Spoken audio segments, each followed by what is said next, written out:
praise the Lord. எல்லாருக்குமே praise the Lord.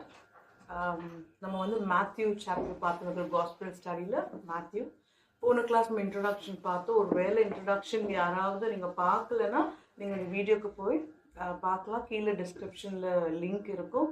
And இன்னைக்கு நம்ம பார்க்க போகிறது மேத்யூ சாப்டர் 1, அதாவது ஜீனியாலஜி, ஏசுவோட அதாவது genealogy and second chapter cover பண்ண போகிறோம். ஃபர்ஸ்ட் அண்ட் செகண்ட் சாப்டர் நம்ம கவர் பண்ண போகிறோம் இன்னைக்கு. Praise God. ஜெபிக்கலாம். Thank you Father, thank you Lord. நன்றி ஆண்டவரே. அப்பா, இந்த நேரத்திற்காக நன்றி. இந்த கிளாஸில் ஆண்டவரே நாங்கள் கற்றுக்கொள்கிற எல்லா ஒரு வார்த்தையும் ஆண்டவரே நீங்கள் கற்றுக் கொடுக்குறீங்க. எங்களுக்கு கற்றுக்கொள்ள சிம்பிளாக, ஈஸியாக, ப்ராக்டிக்கலாக கற்றுக்கொள்ள நீங்கள் ஞானத்தால் எங்களை ஆசீர்வதித்த கிருபைக்காக நன்றி. இயேசுவின் நாமத்தில் ஜெபிக்கிற பிதாவே, ஆமென். பிரைஸ். நம்ம இங்கே என்ன பார்க்குறோன்னா, ஃபர்ஸ்ட் மேத்யூ சாப்டர் 1, அதில் வந்து நம்ம வந்து வேர்ஸ் பை வேர்ஸாக அப்படி போகிறதுல, அதே மாதிரி ஜீனியாலஜியில் வந்து தலைமுறை 14 ஜெனரேஷன், 14 ஜெனரேஷன் இருக்குது. அதை நம்ம வந்து ஒன்றா டீட்டெயில்டாக போகாமல் நம்ம முக்கியமான காரியங்கள் மட்டும் பார்க்க போகிறோம். அதாவது ஃபர்ஸ்ட் நம்ம சாப்டர் 1ல் வேர்சஸ் 1 to 17 இயேசுவோட தமிழ் என்ன சொல்கிறாங்க ஜீனியாலஜிக்கு, இயேசுவோட என்ன சொல்கிறது, அந்த சந்நிதி, அதாவது எந்த வழியில் வம்ச வரலாறு நம்ம பார்க்க போகிறோம். S, okay. அண்ட் இப்போ அது வந்து 1 to 17, அதுக்கப்புறமா 18 to 25 என்ன இருக்குது நம்ம பார்த்து கவர் பண்ண போகிறோம். ஸோ அதாவது சாப்டர் 1ல் நம்ம பார்க்க போகிற கேரக்டர்ஸ் என்னென்ன அப்படின்னு சொன்னால், ஜீசஸ் ரிலேட்டிவ்ஸ், அதாவது அவரோட லைனேஜ், அவரோட ஃபேமிலி வரலாறு எப்படி வந்தது அப்படின்னு சொல்லிட்டு, அவருடைய அந்த மூப்பருங்க, அந்த மாதிரி ஜீசஸ் ரிலேட்டிவ்ஸ், அந்த கேரக்டர்ஸ் இருக்கு. நெக்ஸ்ட் வந்து அது வந்து எப்படின்னா அவங்களுடைய பிளேஸ், அதாவது மெசபொட்டோமியம்லேருந்து ஆரம்பிச்சு Mediterranean region and down the Egypt, அந்த மாதிரி பிளேஸில் தான் இந்த காரியங்கள்லாம், அதாவது முன்னோர்லேருந்து அந்த வாட் இஸ் தட் நான் சொன்னேன், இந்த ஜீனியாலஜி வர பிளேஸஸ்ங்க. ஓகே, வம்சம் வழி வர பிளேஸ், அவங்களாம் வாழ்ந்த இடம் வந்து. அண்ட் இன்னொரு கேரக்டர் வந்து மேரி பார்க்குறோம். மேரி வந்து மதர் ஆஃப் ஜீசஸ், இயேசு கிறிஸ்தோட தாய். அவங்க வந்து சிட்டி ஆஃப் நாசரத்தில் இருந்திருக்காங்க. அப்போ அவங்க வந்து ஒரு வர்ஜினாக இருக்கும்போது ஏஞ்சல் வந்து மதர் மேரியை மீட் பண்ணி மெசேஜ் எடுத்துட்டு வராங்க. அதாவது ஏஞ்சல் கேப்ரியல் மூலமா நீங்கள் வந்து பரிசுத்த ஆவியினால கர்ப்பம் தரித்து இயேசு என்கிற, அதாவது தேவனோட பிள்ளைக்கு தாயாக போடுறது, அவங்களுக்கு இயேசு என்ற பெயர் வைத்தது. அப்படின்னா என்ன, Immanuel, God with us, the anointed one of Christ, தேவனோட த அனாயிண்டட் ஒன், அதாவது தேவனோட அபிஷேகப்பட்ட பிள்ளை தான் கிறிஸ்து. அந்த மாதிரி அவங்களுக்கு வந்து ஒரு இன்ஃபர்மேஷன் கொண்டு வராங்க, நீங்கள் அந்த பிள்ளைய வந்து பெற்று வளர்க்கணுமா இருக்கணும். ஆனால் நெக்ஸ்ட் கேரக்டர் என்ன பார்க்குறாங்கன்னா, ஜோசப், அதாவது இயேசுவோட அடாப்டட் ஃபாதர். ஓகே, அப்போ வந்து அந்த மேரிக்கோ ஜோசப்க்கோ பெத்ரோத்தில், அதாவது என்கேஜ்மெண்ட் ஆயிட்டு இருந்தது. ஆனால் ஜோசப்க்கு வந்து மதர் மேரி இப்படி ப்ரெக்னென்ட் ஆக்குறாங்கன்னு தெரிய வந்தோடனே, he was a righteous man. அவங்க ஒரு விமனுங்கிறது அவங்களுக்கு வந்து எந்த ஒரு ஷேமும் ஆகக்கூடாதுன்னு சொல்லி அப்படியே மறைமுகமாக எல்லாத்தையும் மறைச்சு சைலண்டாக அப்படியே விலகிடலாம் அப்படின்னு ஒரு ட்ரை பண்ணுறாரு. அந்த நேரத்தில் தான் அதே ஏஞ்சல் ஜோசப்க்கு அப்பியர் ஆகி, இந்த மாதிரி மதர் மேரி ஒரு வர்ஜின், அவங்களுக்கு ஒரு புள்ள பிறக்க போது பிதாவினால், அவருடைய ஆவியினால், பரிசுத்த ஆவியினால் கர்ப்பம் தரிக்க போகிறாங்க, அப்படின்னு நீங்கள் தான் கேர் எடுத்துக்கணும் அப்படின்னு சொல்லி ஏஞ்சல் வந்து அவருக்கு மெசேஜ் கொடுக்குறாங்க. அப்போ தான் ஜோசப் வந்து மதர் மேரியை கல்யாணம் பண்ணிக்கிறாரு. அப்போ வந்து இவ்வளோ கேரக்டர்ஸ் நம்ம இங்கே பார்க்குறோம் இந்த ஜீனியாலஜியில். ஸோ ஜீசஸோடைய அந்த வரலாறு வந்து ஜீனியாலஜி ஆஃப் ஜீசஸ் வந்து எப்படின்னா, ஜோசஃபோட லீனேஜ்லேருந்து நம்ம அவங்க ட்ரேஸ் பண்ணுறாங்க, ஜோசஃபோடைய வம்சத்து மூலியமாக ட்ரேஸ் பண்ணுறாங்க. அது எப்படி நம்ம சில, அதாவது ஜெனரேஷன் வந்து 14 பிரிக்கப்பட்டிருக்கு. நம்ம இதில் முக்கியமான கேரக்டர்ஸ் நமக்கு வந்து ஹைலைட் ஆயிக்கிற, பைபிளில் ஹைலைட் ஆயிக்கிற கேரக்டர்ஸ் மட்டும் நம்ம பார்க்க போகிறோம். என்னென்னா, Abraham, father of Jewish nation, அதாவது அவர் தான் விசுவாசம் தந்தைன்னு அழைக்கப்படுற ஏப்ரஹாம். அவருக்கு பிள்ளை ஐசாக், அதுக்கப்புறமா ஜேக்கப் வராரு. ஜேக்கப் வந்து 12 கோத்திரத்துக்கான தலைவர்னு சொல்ல, ஏன்னா அவருக்கு 12 பிள்ளைங்க. அதில் வந்து அது வந்து 12 ட்ரைப்ஸா அதுதான் கருதப்படுது. அவருக்கு அப்புறமா பேசப்படுற ஒரு நபர்னா போவாஸ் அண்ட் ரூத். அதாவது ரூத், புக் ஆஃப் ரூத் வந்து முக்கியமான ஒரு இடம் பெற்றிருக்குது. ஸோ அந்த ஒரு main characters Boaz and Ruth இருக்காங்க. அதுக்கப்புறம் தாவீது ராஜா, கிங் டேவிட் பார்க்குறோம். அதாவது இஸ்ரவேலின் 2ஆம் ராஜான்னு சொல்லலாம். அவர் வந்து செகண்ட் கிங் ஆஃப் இஸ்ராயல். அதுக்கப்புறம் அவருடைய பிள்ளை சாலமன் பார்க்குறோம். சாலமன் வந்து he is the last king of united Israel. அதாவது இஸ்ராயலா இருக்கும்போது, ஒரு பீப்புளா, ஒரு ஜனமா இருக்கும்போது இருக்கிற லாஸ்ட் ராஜா தான் சாலமன். ஏன்னா அதுக்கப்புறம் அவர் பிள்ளை யாருன்னா ரெஹபோம். அவர் என்ன பண்றாருன்னா, அவர் வரும்போது அந்த நாடே பிரிஞ்சு போயிடுது. இஸ்ரவேல பிரிஞ்சு ரெண்டாவது, அதாவது கிங்டம், அதாவது 2 டிவைடு. இஸ்ராயல் வந்து ஒரு கிங்டமா, இஸ்ராயல் வந்து ஸ்பிளிட் ஆகி ஒன்று வந்து 2 டிஃப்ரெண்ட் நேஷன் ஆயிடுது. ஒன்று வந்து இஸ்ராயல் மேலே, இந்த நார்த்தில் இஸ்ராயல், கீழே ஜூடான்னு சொல்லிட்டு 2ஆ பிரிஞ்சிருக்கு. ஜூடா வந்து சவுத் சைடில் பிரியுது. இதுதான் வந்து இதுதான் வந்து வம்ச வரலாறு. இப்படிதான் வருது. இதில் வந்து 14 3ஆ பிரிக்கப்பட்டு அதில் முக்கியமான கேரக்டர்ஸ் நான் உங்களுக்கு எடுத்து சொல்லியிருக்கேன். அப்புறம் யூதா ராஜாக்கு அப்புறமா 70 வருஷம் பாபிலோனுக்கு இவங்க வந்து அடிமை ஆகுறாங்க. அந்த அடிமை ஆகும்போது எரேமியா 29 அதிகாரம் 10வது வசனத்துல நம்ம இதை பார்க்கலாம். 70 வருஷம் அவங்க வந்து அடிமைத்தனத்துல போறாங்க. அதுக்கப்புறமா வந்து இயேசுவோட அதாவது இயேசு நமக்கு நியூ டெஸ்டமெண்ட் நம்ம பார்க்கிறோம். அதாவது மேத்யூ சாப்டர் 1 verses 18 to 25 நீங்க பார்த்தீங்கன்னா இயேசுவோட பிறப்பு பத்தி கொடுத்துருக்குது. அதாவது பர்த் ஆஃப் ஜீசஸ். அப்போ என்னன்னா, நம்ம ஏற்கனவே பார்த்த மாதிரி மதர் மேரி வந்து கர்ப்பம் தரிக்கிறாங்க பரிசுத்த ஆவியினால. இப்போ இங்க என்ன நடக்குதுன்னா, இங்க வந்து இவங்க அதாவது இவங்க ஏஞ்சல் அப்பேர் பண்ண பிறகு இவங்க வந்து இப்போ இயேசுவை காப்பாற்றக்கூடிய ஒரு நிலைமையில தான் இருக்காங்க. ஏன்னா இப்போ வந்து என்ன நடக்குதுன்னா, நம்ம ஒரு பிக் பிக்சர் பார்க்க போறோம். இப்போ நம்ம கேரக்டர்ஸ் பார்த்தோம். இப்போ இந்த பிக் பிக்சர் ஏன்னா, நமக்கு இயேசு இந்த உலகத்துக்கு வர்றது ரொம்ப இம்பார்ட்டண்ட்டான ஒரு விஷயமா இருக்குது. ஏன்னா it was so important for Jews, அதாவது for Jesus to be born. ஏன்னா அவர் வந்து யூதர் மாத்திரம் இல்லை, ஜூஸ்க்கு மாத்திரம் இல்லாமல் உலகத்திற்கே அவர் தேவைப்பட்டிருந்தது. அப்போ அதனால இட் வாஸ் சோ இம்பார்ட்டன்ட். அப்போ இந்த இயேசு வந்து அதாவது 100 வருஷங்களா பேசப்படுகிற மெசாயா வரப்போகிறாரு. நம்ம நிறைய பழைய ஏற்பாடுல ப்ராஃபஸிங்க பார்க்குறோம். அந்த ப்ராஃபஸிஸ்க்கு நூற்றுக்கணக்கான வருஷமா வெயிட் பண்ற ஒரு கேரக்டர் தான் மெசாயா. வெயிட் பண்ற ஒரு ராஜா தான் இயேசு கிறிஸ்து. ரொம்ப லாங் வெயிட்டட், அப்படியே வருஷக்கணக்கா வெயிட் பண்ற ஒரு அதாவது அவர் தான் வந்து இந்த யூதரை காப்பாற்ற is the saviour, the king, messiah. அவர் வரப்போறாருன்னு காத்து நிற்கிற ஒரு டைம்ல தான் ஹிஸ் அரைவல், இயேசு கிறிஸ்து அரைவ் ஆகுறாரு. அதாவது இந்த ப்ராஃபஸிஸ் எல்லாம் இப்போ இங்க வந்து என்ன ஆகுதுன்னா ஃபுல்ஃபில் ஆகுது, நிறைவேறுது. அவர் அரைவ் ஆகுறாரு. இப்போ என்னன்னா, இயேசு எதுக்கு நமக்கு இந்த உலகத்துக்கு வந்தாரு அப்படின்னு சொல்லி அந்த மேத்யூ 18:25 நீங்க படிக்கலாம். இது நம்ம கற்றுக்கொள்ள மற்றும் இல்லாம இந்த கிளாஸ் முடிஞ்ச பிறகு நெக்ஸ்ட் கிளாஸ் வரைக்கும் இதை வந்து நீங்க நல்லா தியானிக்கணும். அப்பதான் நமக்கு புரிந்து கொள்ள முடியும். இன்னும் இயேசுவோட நேச்சரை அண்டர்ஸ்டாண்ட் பண்ணிக்கிறதா முக்கியமான கான்செப்டிங். அப்போ என்னன்னா, இயேசுவோட பர்த் எப்படி அப்படின்னு சொன்னா is life, death and resurrection. அப்போ அவரோட அது வந்து எந்த அளவுக்கு நமக்கு இம்பாக்ட் ஆயிக்குதுன்னா, யூதர் மக்களுக்கு மட்டும் இல்லாம உலகத்துக்கு entire world it is impacted. இன்னைக்கு நம்ம பாவத்திலிருந்து மீட்கப்பட்டு நீ சமாதானமா ஒரு வாழ்க்கை வாழ்றோம்னா அது அவருடைய பிறப்பும் அவருடைய மரணமும் அப்புறம் அவரோட உயிர் தெழுதலும், அதாவது லைஃப், டெத் அண்ட் ரெசரக்ஷன். இதுதான் அவரோட இம்பாக்ட் நம்ம மேல இன்னைக்கு இருக்குது. Praise God. அப்போ இயேசுவோட பிறப்புனா அந்த பிறப்பு தான் நம்மளுக்கு இன்னைக்கு is a beginning of the good news. நமக்கு ஒரு நற்செய்தியை கொண்டு வந்த ஒரு பிறப்பு தான். அண்ட் தேவன் இந்த உலகத்தை எப்படி காப்பாத்துறாரு அப்படிங்கிற அந்த இயேசுவோட பிறப்பு மூலியமா தான் நமக்கு தெரிய வைக்கப்பட்டது. இந்த முதலாவது சாப்டர்ல அப்ளிகேஷன் என்ன நம்ம கற்றுக்கொள்கிறோம் இதுல அப்படின்னு பார்த்தா, இயேசுவை நம்ம புரிந்து கொள்ளணும்னா, அதாவது அவருடைய த கிங்டம் ஆஃப் காட் நம்ம புரிஞ்சு கொள்ளணும். அதாவது மேத்யூ பார்த்தீங்கன்னா த கிங்டம் ஆஃப் ஹெவன்ங்கிற ஒரு வார்த்தையை அதிகமாக யூஸ் பண்ணியிருப்பாரு. மேத்யூ அதிகாரத்துல. அப்போ வந்து the kingdom of God, அப்போ அதை புரிந்து கொள்ளணும், இயேசுவை புரிந்து கொள்ளணும், அவரோட ராஜ்யத்தை புரிந்து கொள்ளணும். நம்ம பழைய ஏற்பாடுல இருந்து ஆரம்பிச்சு நம்ம வந்து படிக்க ஆரம்பிச்சோம், ஸ்டோரிஸ்ல இருந்து எல்லாமே இந்த ஃபவுண்டேஷனல் திங்ஸ் எல்லாமே வேர்ஸ்லேருந்து அந்த புரிதல் எல்லாமே ஓல்ட் டெஸ்டமெண்ட்ல இருக்கு.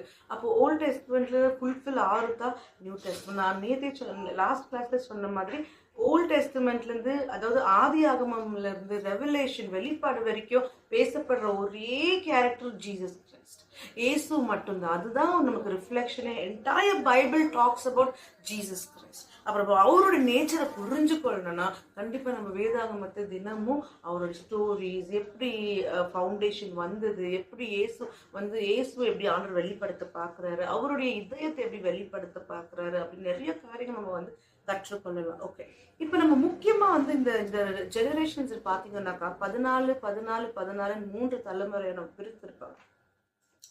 அதுல வந்து நம்ம முக்கியமா ஒரு 5 உமனை பார்க்குறோம், அதாவது 5 உமனை பார்க்குறோம். ஒன்று வந்து தாமர். நீங்க வந்து மேத்யூ சாப்டர் 1:3 பார்த்தீங்கன்னா தாமார்னு ஒரு லேடி இருப்பாங்க. அதுக்கப்புறமா பார்த்தீங்கன்னா ராகப் 1ஆம் அதிகாரம் 5ஆவது வசனம். ராகப் யாருன்னா போவாஸோட தாயார். ஆனா இந்த ராகப் யாருன்னு சொன்னா ஜோஷுவா அவங்களுடைய ஸ்பைஸ் அங்க வந்து வேவ் பார்க்க போகும்போது அங்க வந்து அவங்களுக்கு ஹெல்ப் பண்றவங்க தான் ராகப். இவங்க பேசிக்காவே இவங்க வந்து ஒரு ப்ராஸ்டிடியூட். ஆனா இவங்க வந்து ஜோஷுவாக்கு அந்த அந்த அந்த ஃபேவர் பண்றதுனால அவர் தேவன் ரொம்ப பவர்ஃபுல் நம்ம புரிந்து கொண்டு அந்த ஃபேத் அவங்களுக்குள்ள அது புரிந்து கொண்டு யோசுவா தேவனோடு ஒரு ஒரு ஊழியக்காரன் தெரிஞ்சதுனால அவங்க காப்பாற்றி விடுறாங்க அவங்க சொந்த நாட்டுல இருந்து. ஸோ இதனால ராகப் மற்றும் அவங்க குடும்பம் அனைத்தும் தேவன் வந்து அவங்க வந்து காப்பாத்துறாரு. அதாவது ஜோஷுவா வந்து அவங்க குடும்பத்தை மட்டும் விட்டுட்டு வேற எல்லாருமே அவங்க தோக்கடிக்கிறாங்க. அப்போ என்னன்னா ராகப் தேவனுடைய அங்க இரக்கத்தையும் கிருபையும் பெற்றுக்கொள்றாங்க. அப்போ ராகப் வந்து ஒரு ப்ராஸ்டிடியூட் தான். ஆனா நீங்க பாத்தீங்கன்னா ஜீசஸோடைய ஜெனரேஷன்ல வராங்க, ஜீனியாலஜில வராங்க. ஒரு ப்ராஸ்டிடியூட் வந்து ஜீசஸோட ஒரு ஜீனியாலஜி. அப்புறம் பாத்தீங்கன்னா நெக்ஸ்ட் ரூத். அதாவது இவங்க வந்து ஒரு விடோ, நயமியோட மருமகதான் ரூத். அண்ட் ரூத் வந்து அவங்க ஹஸ்பண்ட் இறந்த பிறகு ஒரு விடோவா இருக்கிறவங்க. ஆனா தேவன் அவங்களை எப்படி லீட் பண்றாரு, அவங்களுடைய ஃபேத்ஃபுல்னஸ், அவங்களுடைய மதர்-இன்-லாக்கு அவங்க இருந்த ஃபேத்ஃபுல்னஸ், அவங்க தேவன் தான் என் தேவன் அவங்க இருந்த அந்த ஃபேத்ஃபுல்னஸ்க்காக ஆண்டவர் வந்து அழகான வாழ்க்கையை அவங்க அமைத்து கொடுக்குறாங்க. ஸோ அப்போ அந்த ராகாவோட பையனான போவாஸை தான் ரூத் வந்து கல்யாணம் பண்ணிக்கிறது. அப்போ அந்த அந்த அந்த அவங்க ஒரு விடோ, பட் அதுக்கப்புறமா அவங்க வந்து ஒரு ஒரு ஒரு பெரிய ஒரு ரிச் உமன் ஆயிடுறாங்க போவாஸ். ஏன்னா போவாஸ் வந்து ஒரு நல்ல ஒரு ரிச் பர்சன். அப்போ என்னன்னா போவாஸ் வந்து அதாவது கிராண்ட் மதர் ஆஃப் ரூத் வந்து யாருன்னா தாவீது ராஜாவோட கிராண்ட் மதர். அதாவது தாவீது ராஜா அப்பா ஜெஸ்ஸியோட அம்மா தான் ரூத். ஸோ தாவீது ராஜா வந்து ஒரு பேரப்புள்ள ரூத்துக்கு. அப்போ இன்னும் ஒரு லேடி நம்ம பார்க்குறோம், பெத்ஷேபா 1ஆம் அதிகாரம் 6ஆவது வசனத்துல. கடைசி நம்ம வந்து மேரி இயேசுவின் தாயாரை பார்க்குறோம். இங்க வந்து 5 உமனை பார்க்குறோம். அப்போ தேவன் வந்து நம்மளோட தேவன் எப்படின்னா நான் வந்து ஒரு ராஜாங்கிறது மாதிரி, நான் ராஜா, நான் இப்படித்தான், என்னோட வம்சம் இப்படித்தான் இல்லாம எல்லா மாதிரியான ஜனமும் அந்த ஒரு ஜெனரேஷன்ல இருக்கிறாங்க நீங்க பாத்தீங்கன்னா. அப்போ ராகப் ஒரு ப்ராஸ்டிடியூட், ரூத் ஒரு விடோ, அந்த மாதிரி லேடிஸ். அதாவது அவருக்கு வந்து ராஜானாக்கா வெறும் ஒரு இவங்க தான் அவங்க தான் அப்படி இல்லாம எல்லா மாதிரியான தேவன் வந்து நமக்கு பாவிகளுக்காக தான் இந்த உலகத்துக்கு வந்தாரே தவிர இருக்கப்பட்டவங்களுக்கோ ரைச்சியஸ்க்கோ இல்லை, அந்த செல்ஃப் ரைச்சியஸ் இருக்கிறவங்களுக்கோ இல்லை. ஸோ என்ன மாதிரி பீப்புளும் தேவனை நம்பி வந்தோம்னா இயேசு வந்து அவருடைய பிள்ளைகளை ஏற்றுக்கொள்கிறாருங்கிற அந்த தாழ்மையை குறிக்க தான் இங்கே நம்ம ஒரு ஜீனாலஜியில் டிஃப்ரெண்ட் டைப் ஆஃப் உமனை பார்க்குறோம் இங்கே. ஸோ அது மட்டும் இல்லாமல் நம்ம கலேஷியன்ஸ் 3:28 நம்ம பார்த்தோம்னா there is neither Jew or Gentile, neither slave nor free, nor is there male or female, for you are all one in Christ. அப்போ அப்போ இன்னைக்கு வந்து உலகத்துல நிறைய பேர் வந்து நிறைய காரியங்கள் வந்து இவங்க தான் ப்ரீச் பண்ணணும், இவங்க தான் டீச் பண்ணணும், இவங்க வந்து முன்னணிக்க கூடாது, மேல் தான் பண்ணணும், ஃபீமேல் பண்ணக்கூடாது, ப்ரீச் பண்ணக்கூடாது, நிறைய காரியங்கள் நம்ம பார்க்குறோம். ஆனால் வசனம் ரொம்ப கிளியரா சொல்லுது, நமக்கு ஆண்டவரை பொறுத்த வரைக்கும் there is no Jew, there is no Gentile. புறஜாதியோ இல்லை ஜூவிஷோ இல்லை ஸ்லேவ் அடிமையாக இருக்கிறவங்களோ இல்லை ஃப்ரீயாக இருக்கிறவங்களோ இல்லை மேலோ இல்லை ஃபீமேலோ இல்லை, ஏசு கிறிஸ்துக்களோ எல்லாருமே ஒன்று. அதை தெரிவிக்கிறது தான் இந்த ஜீனியாலஜியில் எவ்வளோ ராஜாங்களோ எவ்வளோ மேல் கேரக்டர்ஸ் நம்ம பார்த்தாலும் அதுக்குள்ளே ஒரு 5 ஃபீமேல் கேரக்டர்ஸ் நம்ம பார்க்குறோம். ஏன்னா தேவன் நமக்கு வெளிப்படுத்துறாரு, எனக்கு எனக்கு இவங்க அவங்க ஏழைப்பட்டவங்க பணக்காரங்க, rich and poor, male and female, juice and Gentiles அந்த மாதிரி எனக்கு இல்லை. எல்லாருமே ஒன் இன் கிரைஸ்ட். கிறிஸ்துக்குள்ள யாரெல்லாம் கிறிஸ்துவை ஏற்றுக்கொண்டு கிறிஸ்துக்காக வாழணும்னு நினைக்கிறாங்க எல்லாருமே கிறிஸ்துக்குள்ள ஒன்றுன்னு வசனம் சொல்லி பிரைஸ் காட். இதை நம்ம வந்து ஃபர்ஸ்ட் சாப்டர்ல நம்ம கவர் பண்றோம். இது வந்து லைக் ஹிஸ்டரியில நம்ம ரொம்ப போறது இல்லை, ஆனா ஃபர்ஸ்ட் சாப்டர்ல இதுதான் கவர் ஆகுது. இப்போ நம்ம செகண்ட் சாப்டர்ல பார்க்கலாம். இப்போ என்ன செகண்ட் சாப்டர்ல கேரக்டர்ஸ் நம்ம ஃபர்ஸ்ட் பார்க்கலாம். முதல் வந்து நம்ம பார்க்க போறது வந்து வைஸ் மென், அதாவது வைஸ் மென் பார்க்குறோம். அப்புறமா ஹெராட் த கிரேட் பார்க்குறோம். அப்புறம் மேரி, ஜோசப், ஜீசஸ். அப்போ இந்த வைஸ் மென் என்ன நடக்குதுங்க, ஏசு வந்து பிறக்க போறாருன்னு வந்து எல்லாருக்கும் தெரிய வருது. அதாவது ஏஞ்சல் வந்து வைஸ் மென்க்கு, ஷெப்பர்ட்ஸ்க்கு இது எல்லாமே சொல்றாங்க. ஸோ இந்த வைஸ் மென் வந்து இந்த ஸ்டாரை நோக்கி வந்து அந்த ஆண்டவர் லீட் பண்ற மாதிரி. வைஸ் மென் கூட வேற அவங்க 3 பேர் மட்டும் இல்லாமல் கிங்ஸ், மெனி அதர் பீப்புள் கூட வராங்க. அப்போ வரும்போது ஒரு குரூப் ஆஃப் பீப்புள் வராங்க. மேபி எனக்கு தெரிஞ்சு குழந்தை பிறந்த உடனே அவங்க கண்டிப்பா வந்ததுக்கு வாய்ப்பு இல்லை. பிகாஸ் இட் சேஸ் அவங்க ஈஸ்ட்ல இருந்து வந்தவங்க அப்படின்னு. கண்டிப்பா அட்லீஸ்ட் ஒரு வருஷம் இருக்கும் அவங்க இயேசுவை போய் மீட் பண்றதுக்கு. அண்ட் ஹெரட் த கிரேட், அதாவது ராஜா, அவர் வந்து ஒரு விக்கெடான ராஜா, ஒரு குரூவலான ராஜாவா இருக்கிறாரு. ஹெரட், கிங் ஹெரட், ஜுடாயால. ஸோ அவருக்கு வந்து Jesus at the time of Jesus இவர் தான் ராஜா. யாருன்னா ஹெரட். அவர் வந்து ரொம்ப விக்கெட். ஸோ இப்போ இவருக்கு தெரிய வருது இந்த மாதிரி ராஜா ஒருத்தர் பிறந்திருக்கிறாங்க, ஏசு கிறிஸ்து அதாவது பிறந்திருக்கிறது. இப்போ இவங்களுக்கு ஒரு த்ரெட் ஆயிடுது, நான் தானே ராஜா, என்ன மீறி வேற எந்த ராஜா வர முடியும் அப்படின்னு சொல்லி என்ன பண்றாரு, 2 வயசுக்குள்ள இருக்கிற பிள்ளைங்கள் எல்லாம் வந்து என்ன சொல்றாரு, சாவடிச்சிடுங்க, ஏன்னா யாருமே ராஜாவா எழும்பக்கூடாது. அப்புறம் இந்த வைஸ்மென்ட்டு வந்து கேட்குவாங்க ராஜா கிட்ட வழி. அப்புறம் இந்த ராஜா சொல்வார், நீங்க போயிட்டு எங்க இருக்கிறாங்களோ எனக்கு வந்து சொல்லணும்னு. ஆனா வைஸ்மெனுக்கு ஆண்டவர் லீட் பண்றாரு, அவங்க போகக்கூடாது திருப்பி, அதனால அவங்க வேற வழி பார்த்துன்னு போயிடுறாங்க. அவங்க ராஜா கிட்ட அவங்க திரும்ப வர்றதில்லை. அப்புறமா நம்ம ஜோசப் பார்க்குறோம். ஜீசஸ் வந்து நம்ம ஏற்கனவே பார்த்த மாதிரி இஸ் அ மிரிக்குலஸ் பேபி. அவர் வந்து ஒரு அற்புதமான ஒரு குழந்தை. ஏன்னா அவர் வந்து பரிசுத்தாவினால பிறக்கப்படுறாரு. அது மட்டும் இல்லாமல் இந்த உலகத்தின் பாவத்தை போக்க அவர் இந்த உலகத்துக்கு வந்தார், நம்ம ரட்சிக்க பிரைஸ் வர. அப்போ இயேசு வந்து பெத்லஹேம்ல பிறக்கிறாரு. மேரி அண்ட் ஜோசப் அதுக்கப்புறமா ஈஜிப்டுக்கு போறாங்க. தேவன் அவங்களை லீட் பண்றாரு ஈஜிப்டுக்கு. ஏன்னா இங்க ராஜா ஹெரட் வந்து இவங்களை சாவடிக்கிறதுக்கு திட்டம் போடுறதுனால. அப்புறம் இயேசு வந்து வளர்ற இடம் வந்து நாசரத், அங்க வந்து சி ஆஃப் கலிலி கிட்ட இருக்குது. ஸோ அதனாலதான் இந்த பழைய ஏற்பாடுல பார்க்குறோம், ஒரு நசரீன் பிறக்க போறாரு ப்ராஃபஸி பார்த்துருக்கோம். அதே மாதிரி இயேசு வளருதும் நாசரத். அதனாலதான் ஜீசஸ் ஆஃப் நாசரீன் அப்படின்னு சொல்லப்படுது. Praise God. இப்போ இதுல வந்து நம்ம இந்த வைஸ் மேன் வந்து 3 விஷயம் கொண்டு வராங்க இயேசுக்கு கிஃப்டா கொண்டு வராங்க. என்னென்ன அப்படின்னு பார்த்தோம்னா கோல்டு, ஃப்ராங்கின்சென்ஸ் அண்ட் மழை.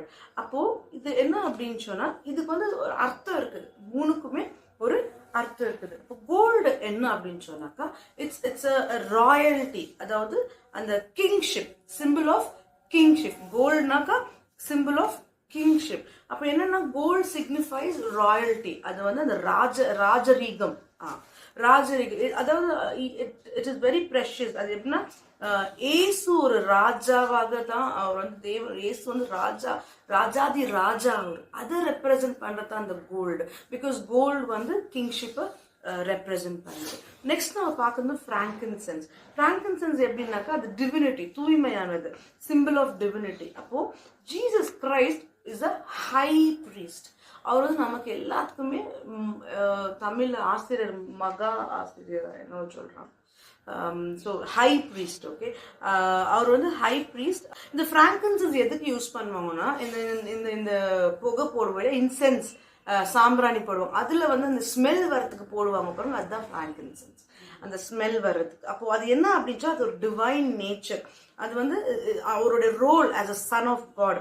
அது வந்து எதுக்குன்னா இந்த சேக்ரெட் ஆஃபரிங்ஸ் பண்ணுவாங்க, அதாவது தூபம் காட்டுறது, அதுதான் சேக்ரெட் ஆஃபரிங். அப்போ சேக்ரெட் ஆஃபரிங் என்னன்னாக்கா அந்த தூபம் வந்து தேவன்கிட்ட போய் நமக்காக அந்த பரிந்து பேசுவது. அப்போ இயேசு நமக்காக அந்த ஒரு தூபமா இருக்கிறார். அந்த ஃப்ராங்கின்சென்ஸ்க்கு அர்த்தம் அதை நமக்காக இன்டர்மீடியேட் பண்றாரு, தேவனுக்கும் நமக்கும் நடுவில் இன்டர்மீடியேட் பண்றது தான் இயேசு. அதுக்கான அர்த்தம் தான் ஃப்ராங்கின்சென்ஸ். அப்போ நெக்ஸ்ட் வந்து மழ், அது வந்து சிம்பிள் ஆஃப் சஃபரிங், அதுவும் ஒரு ஃப்ரேக்ரன்ஸ் தான். அது வந்து எதுக்குனாக்கா இப்போ ரெண்டு காரியத்துக்கு யூஸ் பண்ணலாம். ஒன்று வந்து இந்த எருந்து போனாக்கா அவங்க வந்து ஸ்மெல் வராதுக்கு, நல்ல ஸ்மெல் வரதுக்கு போடுவாங்க அந்த ஃப்ரேக்ரன்ஸு. இன்னொன்று என்ன அப்படின்னு சொன்னால் அதுக்கு வந்து நிறைய மெடிக்கல் ப்ராப்பர்ட்டிஸ் இருக்குது, ஹீலிங் ப்ராப்பர்ட்டிஸ் இருக்குது, அதுக்குள்ளே வந்து நிறைய மெடிக்கல் குவாலிட்டிஸ் இருக்குது. அதனால நம்ம இயேசு ஒரு ஹீலர், நமக்கு வந்து அவர் ஒரு அதாவது அவரோட ஜீசஸ் வந்து ஒரு ஹீலிங் மினிஸ்ட்ரி பண்ணியிருக்காரு. ஸோ அந்த ஹீலருக்கான ஒரு அர்த்தம் தான் அந்த சஃபரிங்கான அர்த்தம், அந்த ஹீலருக்கான அர்த்தம் தான் அந்த. ஸோ இதை முன்னிட்டு தான் இந்த 3 காரியமும் கொடுக்கப்பட்டிருக்குது. பைபிளில் ஒரு காரியத்துக்குமே அர்த்தம் இருக்குது. நம்ம வந்து இவ்வளோ நாள் படிச்சிருக்கலாம், இவங்க 3 கிங்ஸ் வந்தாங்க, 3 காரியத்தை எடுத்துகிட்டு வந்தாங்க, 3 கிஃப்ட்ஸ் எடுத்துகிட்டு வந்தாங்க. ஆனால் ஏன் அது என்ன சிம்பிளைஸ் ஆகுது, எல்லாத்துக்குமே அர்த்தம் இருக்குது. ஸோ இங்கே பார்க்குற நம்ம பிக் பிக்சர் என்ன அப்படின்னு சொன்னால், மேத்யூ வந்து நான் ஏற்கனவே சொல்லப்பட்ட மாதிரி கிங்டம் ஆஃப் ஹெவன் பற்றி அதிகமாக பேசுவார். பரலோகத்தின் ராஜ்யம்னு பேசுவார். அதே மாதிரி நீங்கள் லூக், மார்க் பார்த்தீங்கன்னா அவங்களும் ஒன்று அதாவது kingdom of heaven use, kingdom of காட்னு வர அந்த மாதிரி அதிகமாக யூஸ் பண்ணுவாங்க. அப்போ என்னன்னா கிங்டம் ஆஃப் ஹெவன்னா என்னன்னா ஹி ரெயின்ஸ் ஓவர் எவ்ரிதிங், அதாவது எல்லாத்திற்கும் மேலாக அவர் வந்து அதிகாரம் கொண்டு வருதான் நம்மளுடைய கிங்டம் ஆஃப் ஹெவன் இயேசு கிறிஸ்து. டேனியல் சாப்டர் 2 verses 44 என்ன இருக்குன்னா ப்ராஃபஸி இருக்குது. என்ன ப்ராஃபஸி இருக்குது? Kingdom of God sets up that never can be destroyed. தேவன் செட் பண்ற ராஜ்யம் அழிக்க முடியாததுன்னு நம்ம ப்ராஃபஸி பார்க்குறோம் டேனியல் 2:44. அப்போ என்ன, Jesus game as Christ, the anointed one, the king of God, அதாவது the king of God's kingdom, கர்த்தருடைய ராஜ்யத்துக்கு ராஜாவா வந்தார். அவர் ஒரு அபிஷேகப்பட்டவராக வந்தார். அப்போ என்னன்னா அவருடைய ராஜ்யத்தை அப்ளிகேஷன் இங்கே என்ன, நம்ம என்ன கற்றுக்கொள்கிறோம் இதில் அப்படின்னா, பீப்புள் வந்து எவ்வளவோ இயேசு கிறிஸ்துவும் அவருடைய வார்த்தையோ டிசைபிள்ஸையோ கொண்டு எல்லாத்தையுமே அழிச்சு போட நினைச்சாலும், இன்றைக்கு வரைக்கும் ஜெனரேஷன்ஸுங்க தாண்டி வந்தாலும் அவருடைய வார்த்தை இன்னைக்கு வரைக்கும் அழிக்கவே முடியல. எவ்வளோ ட்ரை பண்ணியிருக்காங்க, இன்னைக்கு வரைக்கும் ட்ரை பண்ணிதான் இருக்காங்க. ஆனால் அவர் வார்த்தையை மட்டும் அழிக்கவே முடியாது. ஆனால் என்னன்னா அவருடைய பட் காட், அதாவது அவருடைய சித்தம், அவருடைய பிளான்ஸ் யாராலையும் டிஸ்ட்ராய் பண்ண முடியாது. இன்னைக்கு உங்களுக்கும் எனக்கும் தேவன் வைத்திருக்கிற திட்டமும் யாராலையும் அழிக்க முடியாது. நம்ம வாழ்க்கையில சில டைம் வந்து எல்லாமே நம்ம எதிர்பார்க்காத மாதிரி போகலாம், நமக்கு விரோதமா போயின்னு இருக்கலாம், பிளான்ஸ் எதிர்முறையா இருக்கலாம். என்னடா இது நம்மளுடைய வாழ்க்கை நினைக்காத மாதிரி போயின்னு இருக்குது, இல்லை நம்ம வேலை விஷயம், பணம் பிரச்சனை, அது எதுவா இருந்தாலும், சூழ்நிலை எனக்கு என்னவா இருந்தாலும் விரோதமா போயிருந்தாலும், நம்ம நம்ப வேண்டியது என்னன்னா, தேவன் நமக்காக வைத்த திட்டம் அது யாராலையும் அழிக்க முடியாது. அவர் நம்மளை கொண்டு செய்வார். என்ன, நம்ம ஒரு படி ஒப்பு கொடுப்பது, ஒரு படி தேவன்கிட்ட போய் ஒப்பு கொடுக்கணும். ஒப்பு கொடுக்கும்போது கிறிஸ்து அபிஷேகப்பட்டவர், அவர் நமக்குள்ள வரும்போது அந்த அபிஷேகம் நமக்குள்ள இருக்குது. அதனால நமக்கு தேவன் வைத்திருக்கிற திட்டம், அவர் வைத்திருக்கிற பிளான்ஸ், இயேசுவை கொண்டு வரணும், அவர் ராஜாவா இருக்கிறாரு, அது யாராலையும் அழிக்க முடியல. அதே மாதிரி அவருடைய கோஹயரான நம்ம இயேசு கிறிஸ்துவோட கோஹயர்னு என்ன, அவரோட ஹையர்னு என்ன, ஜெனரேஷன்ஸ், அவர் கோ பிரதர்ஸ், கோ சிஸ்டர்ஸ் அப்படி இருக்கலாம். ஸோ அந்த மாதிரி நாமளும் adopted children of Christ, adopted children of God. அப்போ நம்மளையும் நம்ம பிளான்ஸுமே யாராலும் அழிக்க முடியாது. ஏன்னா அந்த அபிஷேகப்பட்ட கிறிஸ்து நமக்குள்ள. நம்ம எதுக்காகவும் இன்னைக்கு நம்ம கவலைப்படக்கூடாது. தேவனுடைய திட்டம் அக்காம்ப்ளிஷ் ஆகாம, நிறைவேறாம அது வெறுமையா திரும்பி செல்ல. இன்னைக்கு உங்களோட திட்டமா இருந்தாலும், உங்களுக்கான திட்டமா இருந்தாலும் சரி, எனக்கான திட்டமான தேவனுடைய திட்டமா இருந்தா, அது அவரோட சித்தத்துக்கு நம்ம இன்னைக்கு நம்மளோட டிசைர் இருந்தா, அது வந்து அவரோட முழுமையாக்காம, அதை பரிபூர்ணமாக்காம வெறுமையா இன்னைக்கு நம்ம விட்டது திரும்பாது. பிரைஸ் காட், ஹalleluya. ஸோ அப்போ மென் வந்து நம்ம மனுஷர் நினைக்கலாம், நான் ரொம்ப பவர்ஃபுல், அவங்கள கன்சிடர் பண்ணிக்கலாம், நான் ரொம்ப பவர்ஃபுல், எனக்கு பண பலம் இருக்கு, ஆள் பலம் இருக்கு, எனக்கு பதவி பலம் இருக்குன்னு எவ்வளோ வேணுமோ அவங்க பவர்ஃபுல் அவங்க நினைச்சாலும் இருந்தாலும் அது எல்லாமே இயேசு கிறிஸ்து முன்பதாக பவர்லெஸ் தான். அதுக்கு எந்த வல்லமையும் கிடையாது. இயேசு கிறிஸ்து முன்பதாக எந்த வல்லமையும் நிற்க முடியாது. ஏன்னா அதாவது ராஜாதி ராஜாக்களுக்கு எல்லாம் ராஜா தான் இயேசு கிறிஸ்து. அவருடைய பவரை யாராலும் ஸ்டாப் பண்ண முடியாது. அவருக்கு எதிராகவும் எந்த பவரும் நிற்க முடியாது. பிரைஸ் காட், ஹalleluya. இன்னைக்கு வந்து நம்ம வந்து இந்த 2 அதிகாரத்துல இதுதான் நம்ம கவர் பண்றோம். 3வது அதிகாரம் வந்து நான் வெறும் இன்ட்ரோடக்ஷன் இன்னைக்கு கொடுக்குறேன். மேபி ஃப்ரைடே வந்து 3வது அதிகாரம், ஏன்னா இது நம்ம கொஞ்சம் இன்னும் டீப்பா போக போறோம். நான் ஏற்கனவே சொன்ன மாதிரி ஹிஸ்டரி இல்லை, பட் இதுக்குள்ள இருக்கிற சில சத்தியங்களை நம்ம பார்க்க போறோம். Praise God. நம்ம தேவன் வந்து பனிஷிங் காட் இல்லை. அவர் வந்து இந்த உலகம் எப்படி இன்டர்பிரட் பண்ணிக்கிறது நம்ம தேவனா, அவர் ரொம்ப கோபமான தேவன், எரிச்சல் உள்ள தேவன், பனிஷிங் காட் அப்படின்னு சொல்லி அவர் அதாவது அப்படி வந்து இன்டர்பிரட் பண்ணிட்டாங்க. அதனால நமக்கு என்ன ஆயிடுச்சுன்னா, தேவன்னாலே வந்து நம்ம வந்து நமக்குள்ள இருக்கிற ஒரு பர்சனா நம்ம கூட இருக்கிறவரா இல்லாம தேவன்னாலே ஒரு பயந்த ஒரு சுபாவத்துல, ஐயோ கோயிலுக்கு போயிடணும் கரெக்டா, இல்லைன்னா நம்ம வந்து பனிஷ் ஆயிடும். அப்போ நான் இன்னைக்கு ஒருவேளை கோயிலுக்கு போகாம இன்னைக்கு நான் கீழே விழுந்துட்டேன்னா, நான் இன்னைக்கு கோயிலுக்கு போல அதனால தான் கீழே விழுந்துட்டேன், அதுதான் தேவன் பனிஷ் பண்ணிட்டாரு, இந்த மாதிரி தான் இன்டர்பிரட் ஆயிருக்கு. ஆனா இந்த அதிகாரம் 3வது அதிகாரத்துல ரொம்ப அழகா தேவன் வந்து கற்றுக் கொடுக்கிறாரு. அதாவது அவர் பனிஷிங் காட் இல்ல, ஆனா நம்மள அவர் வந்து இந்த இந்த கோல்டு நெருப்புல போட்டு ரிஃபைன் பண்ணுவாங்க பாருங்க. ரிஃபைன் பண்ணும்போது அந்த நெருப்புல கோல்டு வேணுமா இருக்கலாம் சூடுல, ஆனா அது ரிஃபைன் ஆகி வரும்போது அது அழகான ஒரு டிசைனா வெளியே வர மாதிரி, நம்மளையும் அந்த ஃபயர்ல போடும்போது நம்மள ஆண்டவர் கோல்டு ரிஃபைன் பண்ற மாதிரி நம்மள அழகான ஒரு வடிவத்துல, அதான் அந்த பாட்டர் கையில ஒரு கிளே கிடைச்சா அந்த களிமண் அந்த பாட்டர் கையில கிடைக்கிறாரு, அப்படி ஷேப் பண்ணி எடுக்கிறாரோ தேவன் நம்மளை ஷேப் பண்றாரு. அப்போ அதிகாரம் 3ல வந்து யோவான் ஸ்நானகர் பத்தியும் இயேசு நம்மளை எப்படி ப்ரூன் பண்றாரு, எப்படி நம்மளை வந்து நல்ல ஒரு வழியில நம்மளை வந்து ஷேப் பண்றாரு நம்ம பார்க்க போறோம். இது அடுத்து நெக்ஸ்ட் ஃப்ரைடே. ஸோ இந்த கிளாஸஸ் வந்து மண்டே, வென்ஸ்டே அண்ட் ஃப்ரைடே நடக்குது. அந்த ஒருவேளை உங்களுக்கு டிரெக்டா கிளாஸஸ் ஜாயின் பண்ணோன்னா கீழே இருக்கிற டிஸ்கிரிப்ஷன்ல நீங்க லிங்க் இருக்கு, நீங்க அதுல ஜாயின் பண்ணிக்கலாம். ஜெபிக்கலாம். Thank you father. நன்றி ஆண்டவர். அப்பா, இந்த நேரத்திற்காக நன்றி இயேசுவே. அப்பா, எனக்கு கற்றுக் கொடுத்த கிருபைக்காக நன்றி. இந்த வார்த்தை வெறும் இப்போ கேட்பது மட்டும் அல்லாமல் இன்னும் நம்ம அதிகமாய் தியானித்து அதன்படி நடக்க நீங்க கற்றுக் கொடுக்குறீங்க. நன்றி இயேசுவே. நன்றி. எங்களோடு இருந்து காத்து வழிநடத்த கிருபைக்காக நன்றி. பார்த்து கொண்டு ஒவ்வொருத்தரும், வீடியோல பார்த்து கொண்டு ஒவ்வொருத்தரும், ஹால்ல இருக்கிற ஒவ்வொருத்தரும் என் கரத்துல ஒப்பு கொடுக்குறாங்க. நீடிய சமாதானத்தை நீ கொடுத்த கிருபைக்காக நன்றி. இயேசு நாமத்தில் ஜெபிக்கிறேன் பிதாவே. ஆமென், ஆமென். Praise the Lord. Thank you.